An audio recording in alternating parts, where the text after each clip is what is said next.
আপনাদের বারবার বলার পরেও আপনারা কিন্তু এখন পর্যন্ত সাবধান হচ্ছেন না। আমি আপনাদেরকে বলেছিলাম, যদি আপনাদের পে আউট অ্যাকাউন্টের মধ্যে একজনের নাম এবং আরেকজনের ব্যাংক অ্যাকাউন্ট দিয়ে থাকেন, অবশ্যই এটি পরিবর্তন করে নেবেন। কিন্তু তারপরেও আমি দেখতে পাচ্ছি আপনারা এই ভুল কাজটি অনেকেই করে রেখেছেন, যে একজনের পে আউটের নাম আর একজনের ব্যাংক অ্যাকাউন্ট দিয়ে রেখেছেন, যার ফলশ্রুতিতে সবাইকেই এখন কিন্তু ফেসবুক ডকুমেন্ট ভেরিফাইয়ের অপশনটি দিচ্ছে।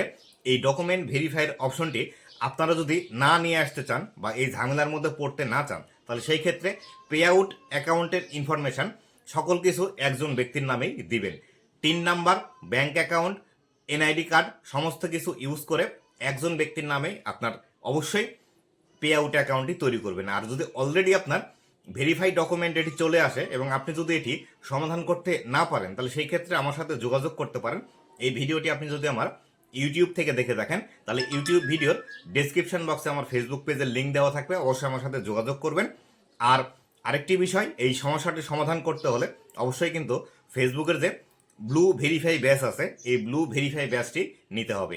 এই ব্যাচটি নিয়ে তারপরে আমার সাথে যোগাযোগ করবেন, আপনাদের এই সমস্যাটি সমাধান আমি করে দিব।